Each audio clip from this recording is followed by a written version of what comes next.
பாருங்க கூடவே வரப்போகிறான் இப்போது ரெடியாக இருக்கான். நாங்கள் ஸ்கூல் கிளம்பிட்டுருக்கேன் நான். அவனை எப்படிலாம் பண்ணுறான் பாருங்கள். கூடவே வரான் பாருங்க. ஸ்கூல் மட்டும் வருவான் இவன். என்னெல்லாம் பண்ணுறான்ட்டு பாருங்க. பாருங்க கூடவே வரான் பாருங்க. அங்கே மட்டும் வந்துடுவான்.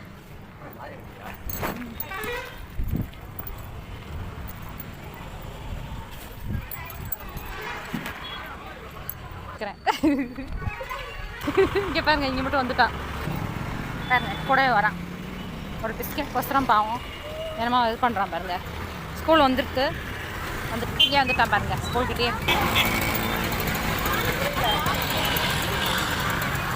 ரிட்டர்ன் வந்துட்டுருக்கோம். எங்கள் பாப்பா கூட்டிகிட்டு இதுவும் வருது பாருங்க. என்ன ஒரு ஆனந்தம் பாருங்க. அவ்வளோ தூரம் போயிட்டு வந்துட்டான் பாருங்க. வந்து உக்காந்துட்டானா. இவனுக்கு சாப்பாடு போடணுமா இருக்கு. சாப்பாடு போடலாமாடா உனக்கு? பிஸ்கெட்டா சாப்பாடு. இப்போ பிஸ்கெட் போடுறேன், அப்புறம் சாப்பாடு போடுறேன் சரியா? பாருங்க இப்படிலாம் பார்க்குறாங்க. Okay thank you.